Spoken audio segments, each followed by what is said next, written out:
teriak manggil saya, Mama Ana," katanya gitu. Saya kaget dong ngeliat ponakan saya teriak ya, yang perempuan. Begitu saya menoleh, saya kaget ngeliat ponakan saya yang laki. Itu dia posisinya sambil pegang kuping, sambil teriak dengan histerisnya. Dia bilang, kata, Mama Ana," gitu. "Kuping Mas sakit, kuping Mas panas," sambil gitu kan. Saya jangan lari, saya begitu mendekat langsung saya peluk, langsung saya sebisa mungkin gitulah agar dia tuh jangan merasa ketakutan gitu ya, karena saya kan nggak tahu kenapa gitu. Nah setelah saya tanya, "Mas, kamu kenapa? Kok bisa seperti ini?" Akhirnya adiknya ini bilang ke saya, "Itu Mama," katanya gitu, "si Mas tadi nendang kepala kerbau," gitu. Jadi kepala kerbaunya itu diinjak katanya sama ponakan saya yang laki ini gitu.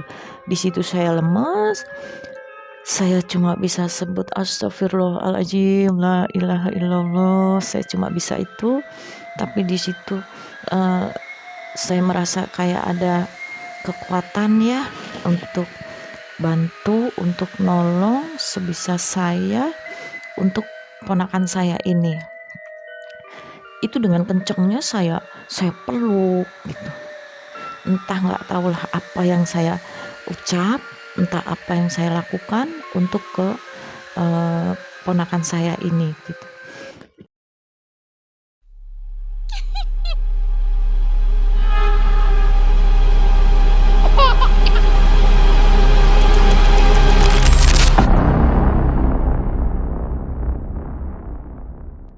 Assalamualaikum warahmatullahi wabarakatuh.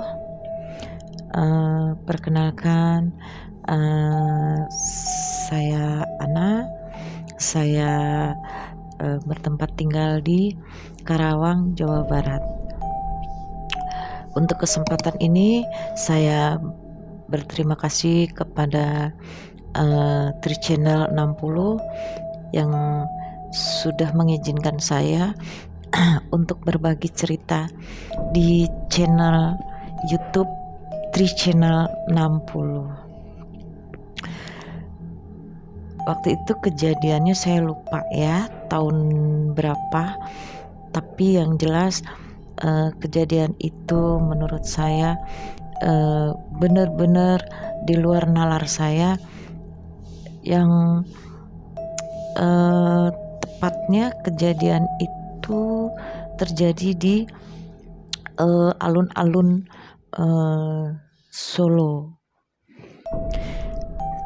Waktu itu saya dan adik bungsu saya beserta keluarga itu berkunjung ke alun-alun Solo itu. Kita semua ingin menikmati liburan dan kita akhirnya sepakat untuk ke alun-alun Solo, Jawa Tengah. Waktu itu adik bungsu saya itu ingin sekali melihat yang namanya kerbau bule. Anak-anaknya pun juga dan suaminya juga ingin melihat ya yang namanya kerbau bule. Waktu kita mendekat ke kandang kerbau bule itu, memang kita nggak melihat adanya kerbau bule yang keluar dari kandang. Adik saya di situ bilang dia ingin berfoto bersama kerbau bule itu. Begitu juga anak-anaknya ingin banget foto dengan kerbau bule itu.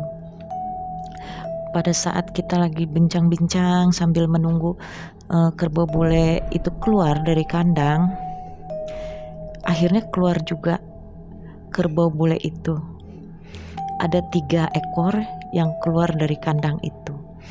Nah, begitu kita pada melihat kerbau bule itu keluar, itu kita seneng banget ya gitu, karena akhirnya memang benar-benar kita melihatnya gitu. Adik saya bilang sambil bilang ke saya gitu, katanya, "Mbak, nanti tolong fotoin ya sama kerbau bule itu," katanya. Nah, anaknya adik saya ini, 2 laki dan perempuan, itu juga bilang sama seperti itu, "Mamas mau dong," katanya gitu, "mau difoto juga sama kerbau bule itu," gitu. Akhirnya saya bilang, "Iya iya, nanti kita foto semua ya," saya bilang gitu. Nah, sambil berbincang-bincang gitu, kita, terus melihat si kerbau bule ini mau arahnya kemana gitu, dan dia mau seperti apa gitu ya, kita nggak ada yang tahu. Tapi, ada 2 ekor sapi, ekor kerbau bule ini yang berjalan itu menuju ke arah kita gitu, yang ingin mendekat gitu. Akhirnya saya bilang sama adik saya, sama ponakan saya itu, "Sini jangan pada jauh-jauh," saya bilang, "yuk kita mendekat sini biar bisa kita foto bareng," saya bilang gitu kan, "nanti Mama Ana yang motoin," saya bilang. Akhirnya kita nunggu deh ya sampai benar-benar si kerbau bule ini mendekat gitu. Tapi begitu kerbau itu sudah mau mendekat ke arah kita semua nih, tiba-tiba kerbau yang 2 itu tuh juga pergi lagi gitu, menjauh lagi gitu. Sampai adik saya ini dan anak-anaknya ini tuh ngikutin jalannya si sapi ini mau kemana gitu, karena mereka pengen banget difoto gitu ya.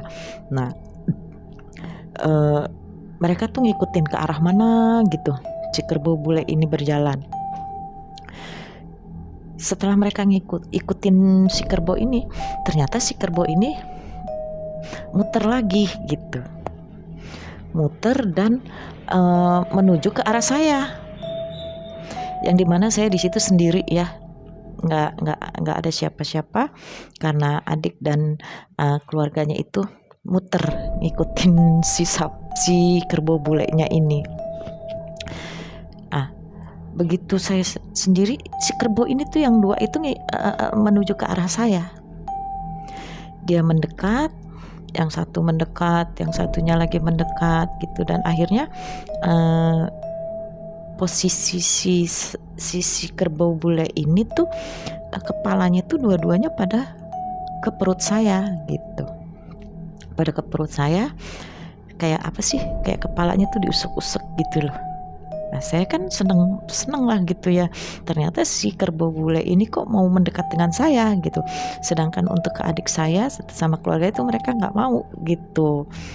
Nah, akhirnya karena si kerbau bule ini mendekat ke saya panggil adik saya gitu supaya mendekat saya gitu biar bisa foto gitu kan. Saya panggil adik saya, anak-anaknya untuk mendekat ke saya gitu. Tapi kejadiannya lagi, begitu adik saya mendekat ke saya, anaknya pun mendekat gitu, si kerbau ini tuh minggir lagi, ngejauh lagi dari saya gitu, seolah-olah mereka juga nggak mau gitu loh.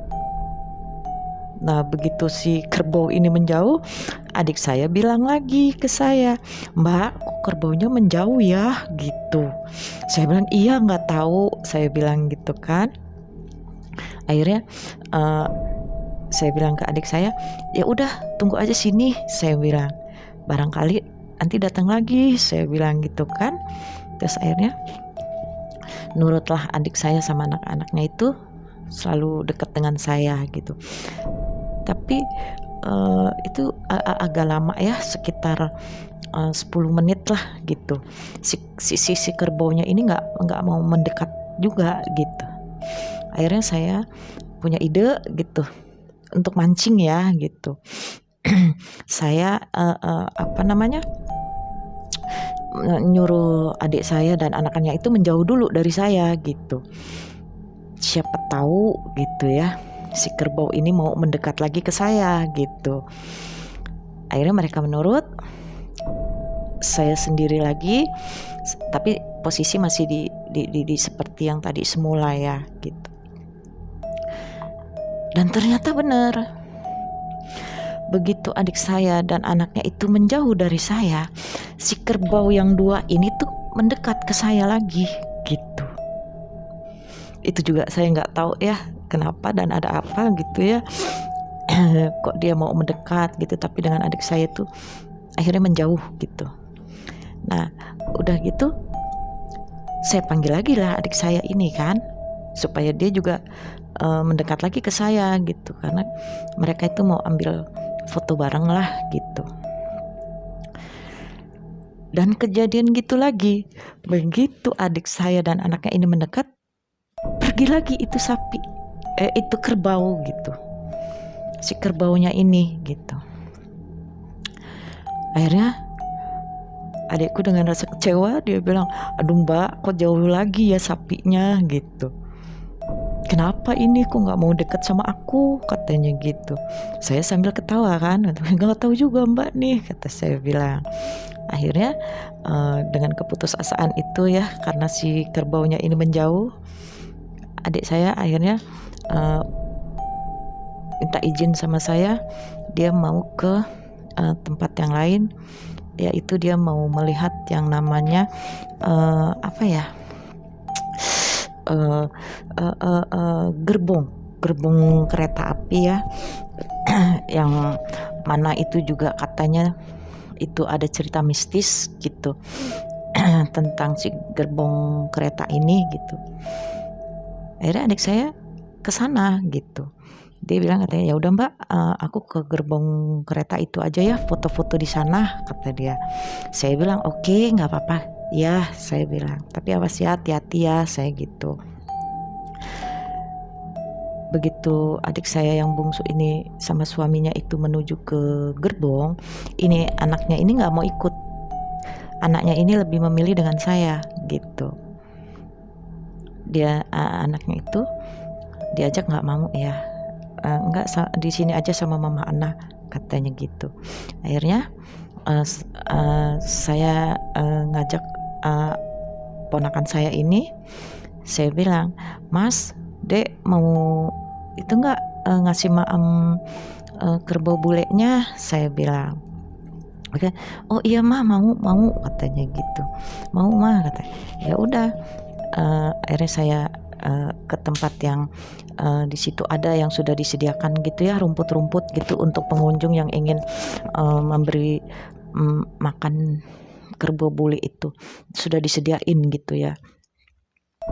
Nah akhirnya ponakan saya yang dua itu nunggu sampai ada si kerbau bulenya ini gitu loh, sampai si kerbau bulenya ini juga datang lagi gitu. Nah akhirnya begitu saya sama ponakan saya di situ nunggu si kerbau bule, nggak lama lagi juga akhirnya datang si kerbau bule ini ngedeket lagi ke saya gitu. Ya itu yang ada tiga ya, ada tiga yang mendekat saya. Saya bingung lagi, alhamdulillah sekali nih sapinya kerbaunya ini mau mendekat saya gitu. Jadi kemana saya berdiri atau kemana saya itu selalu si kerbaunya itu selalu mendekat dengan saya gitu. Akhirnya ponakan saya bisa ngasih maem kerbau bule itu. Saya bilang sedikit-sedikit, saya bilang ngasih maemnya, saya bilang gitu.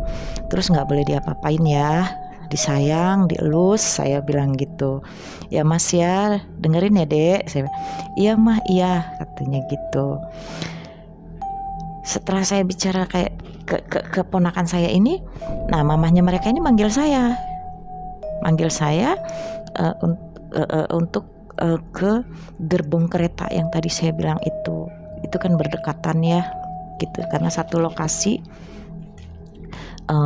Mereka minta difotoin sama saya gitu, karena mau difoto di gerbong kereta itu. Akhirnya saya bilang sama ponakan saya bilang, Mas, Dek, sebentar ya, Mama Ana mau ke mamahmu dulu, saya bilang.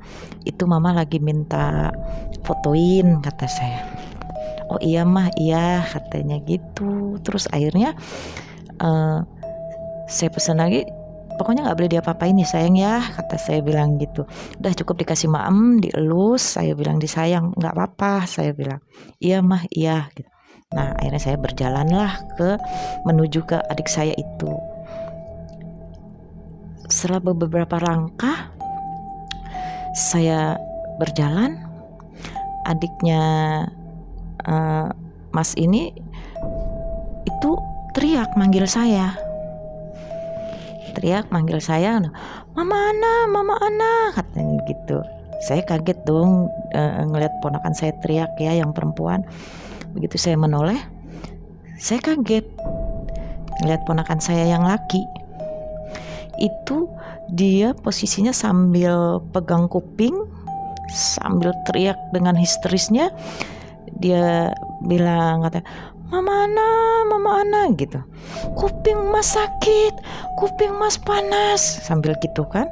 Ampun, sakit kupingnya, sakit, panas, ampun, sambil seperti itu. Saya jangan lari, saya begitu mendekat langsung saya peluk, langsung saya sebisa mungkin gitulah, agar dia tuh jangan merasa ketakutan gitu ya, karena saya kan nggak tahu kenapa gitu.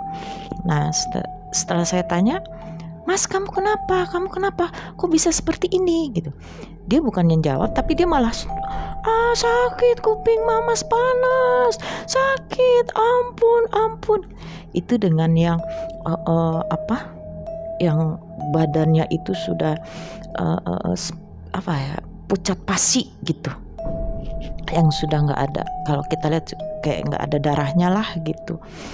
Di situ saya ketakutan, saya dengan yang sebisa saya itu saya melakukan apalah saya juga nggak tahu gitu ya. Pokoknya intinya saya berusaha supaya ponakan saya ini tidak terjadi apa-apa dan tidak terjadi apa yang kita inginkan yang seperti sudah gitu ya.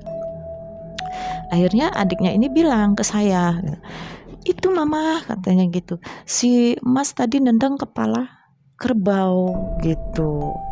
Jadi kepala kerbaunya itu diinjak katanya sama ponakan saya yang laki ini gitu. Di situ saya lemes, saya cuma bisa sebut astagfirullahaladzim, la ilaha illallah, saya cuma bisa itu. Tapi di situ saya merasa kayak ada kekuatan ya untuk bantu, untuk nolong sebisa saya untuk ponakan saya ini. Itu dengan kencengnya saya peluk gitu. Entah nggak tahulah apa yang saya ucap, entah apa yang saya lakukan untuk ke ponakan saya ini gitu. Di situ saya udah ya nggak bisa mikir apa-apa. Pokoknya intinya saya cuma supaya ponakan saya ini selamat dan tidak terjadi apa-apa. Setelah beberapa menit gitu, adalah sekitar setengah jam ya kejadian itu, si ponakan saya ini kayak masih teriak-teriak yang ampun gitu, panas kuping sakit gitu. Si mamahnya ini sama ayahnya ini langsung mendekat ke saya, ke anaknya ini gitu ya. Mungkin dia ingin bantu dan ini juga pengen tahu ya kenapa ini anak saya kenapa gitu. Tapi begitu begitu mamahnya dengan ayahnya itu mendekat ke saya dan ke anaknya ini, kayak mereka tuh kayak dijauhin gitu. Kayak mereka tuh kayak katanya tuh kayak dijorokin gitu. Kayaknya seolah-olah tuh nggak boleh mendekat ke saya sama si anak ini gitu. Itu kata mamahnya dan ayahnya ya setelah kejadian itu gitu. Terus saya di situ juga sudah nggak inget apa-apa, saya nggak tahu apa-apa karena saya merasakan kayaknya badan saya ini lemes gitu, kayak saya juga nggak punya tenaga gitu, nggak tahu apa yang saya lakukan, nggak tahu apa yang saya perbuat lah waktu itu. Begitu saya sadar, ponakan saya yang laki ini manggil saya, Mama Ana gitu. Itu sambil nangis ya, gitu, dengan yang masih keadaannya itu masih yang pucat pasi gitu ya. Nah, di situ saya sadar lagi, saya ingat gitu. Saya langsung noleh ke keponakan saya ini. Saya bilang, Mas, gimana? Saya bilang gitu. Masih panas mah, kupingnya masih sakit, kata dia bilang gitu. Ya Allah Mas, saya bilang gitu. Emang kenapa sih kok sampai seperti itu? Tadi kan Mama Ana udah bilang, Mama Ana sudah ngingetin gitu. Nah terus itu terjadi lagi tuh, si anak ini, ponakan saya ini, dengan teriakan yang lebih kenceng lagi, yang kenceng lagi, dengan yang ampun, kupingku panas, kupingku sakit, katanya gitu. Nah saya spontan lagi kan, saya ini lagi gitu. Di situ saya yang benar-benar saya udah nggak kuat, saya udah merasa lemes lah pokoknya gitu ya. Di situ saya minta ampun, di situ saya berdoa sama Yang Maha Kuasa supaya ponakan saya ini di apa ya namanya, dibantu gitu. Saya minta kuasanya Allah supaya ponakan saya ini tidak terjadi apa-apa. Selang beberapa menit saya sadar lagi gitu, saya ingat lagi kalau saya ini lagi merangkul ponakan saya, dan saya lagi berusaha untuk apa ya, membantu memulihkan ponakan saya ini, tapi dengan kondisi saya itu sudah yang basah kuyup dengan keringat gitu ya, basah kuyup dengan keringat gitu. Akhirnya saya panggil ponakan saya ini, saya elus, ternyata dia masih bisa jawab gitu ya, masih bisa dengar saya panggil gitu, dia nyaut gitu, dia bilang Mama Ana gitu. Itu dengan sambil meluk ke saya lihat itu sudah seperti yang normal, yang sudah bisa terlihat seperti kita lah gitu ya. Setelah udah anaknya ini sadar, si mamahnya dan si ayahnya ini mendekat, baru mereka bisa merangkul anaknya itu gitu, bisa merangkul sambil nangis, mamanya sambil ya Allah Mas, katanya gitu. Untung katanya ada Mama Ana ternyata bisa, katanya. Padahal di situ saya nggak tahu ya, saya nggak ngerti lah saya itu berbuat apa dan saya melakukan apa, saya nggak tahu. Begitu ayahnya juga mendekat, ayahnya ini bilang katanya, Mbak makasih, katanya gitu. Pilan udah diselamatin, kata dia bilang gitu, udah dibantu, udah ditolong gitu. Aduh kalau sampai nggak ada yang bisa nyelamatin si Pilan, gimana rasanya saya, kata dia bilang gitu. Masa iya saya pulang dari sini membawa anak saya ke Jakarta dengan itu, tanda kutip ya itu. Akhirnya saya bilang, ya Alhamdulillah ini semua karena Allah. Saya bilang Allah masih memberikan umur panjang, saya bilang masih bisa nyelamatin, saya bilang masih dikasih keberkahan untuk hidup, saya bilang gitu kan. Akhirnya si mamahnya ini bilang, katanya, iya Mbak makasih, kata dia bilang gitu. Ya Allah aku juga nggak tahu deh Mbak gimana jadinya, kata dia. Tadi pas Mbak melakukan itu, yang kita lihat nih itu kayaknya bukan Mbak, katanya gitu. Saya kan nggak ngerti ya, saya nggak tahu gitu. Adik saya dan suaminya itu bilang, katanya, iya bukan Mbak tadi yang saya lihat, katanya gitu. Saya bilang aduh apa dong, saya bilang gitu. Mbak nggak ngapa-ngapain dan Mbak nggak berbuat apa-apa, saya bilang. Mbak hanya berdoa mohon nama yang kuasa, saya bilang gitu. Iya tapi tadi bukan Mbak yang aku lihat, katanya gitu. Sambil adik saya bicara begitu, saya sambil melihat sekeliling alun-alun itu gitu. Nah ternyata memang orang-orang itu pada tertujunya ke saya gitu, sama ponakan saya ini gitu. Akhirnya setelah itu saya ajak ponakan saya itu untuk mendekat lagi ke kandang yang tadi yang ponakan saya ini nendang kepala kerbau ya, kepala kerbau itu ke kandang kerbau itu, saya ajak ke sana lagi sambil saya bilang, Mas, nanti kalau sapinya kerbaunya ada, saya bilang nanti Mas ikutin ya apa yang mama anak ucapin, apa yang mama omongin, saya bilang tolong ikutin ya Mas ya, nggak apa-apa kok, saya bilang itu biar Mas nggak ngerasain sakit kuping lagi, saya bilang. Akhirnya saya menuju ke tempat yang tadi ponakan saya itu nendang kerbau bulenya itu gitu. Dan ternyata benar, akhirnya si kerbau bule itu alhamdulillahnya keluar ya, alhamdulillah keluar lagi dari kandang itu, dan akhirnya dia pun juga mendekat ke saya gitu ya, alhamdulillahnya sekali itu. Dia sambil kepalanya ini ke perut saya lagi gitu, sambil usak gitu. Di situ saya ya seolah-olah saya kayak orang seperti apalah, saya juga bingung. Saya ajak ini bicara, saya minta maaf, saya bilang tolong diampuni, saya bilang karena mereka tidak tahu, saya bilang kok sebisa-bisa saya aja, seolah-olah saya tuh sedang berbicara dengan si kerbau bule ini gitu. Dan akhirnya ponakan saya suruh ikutin apa yang saya ucapin, apa yang saya omongin gitu. Diikutin lah tuh sama ponakan saya itu. Setelah itu adiknya ini mungkin memperhatikan gitu. Dia sambil bilang katanya, Mama Ana kok kerbau bulenya kok nangis, katanya gitu.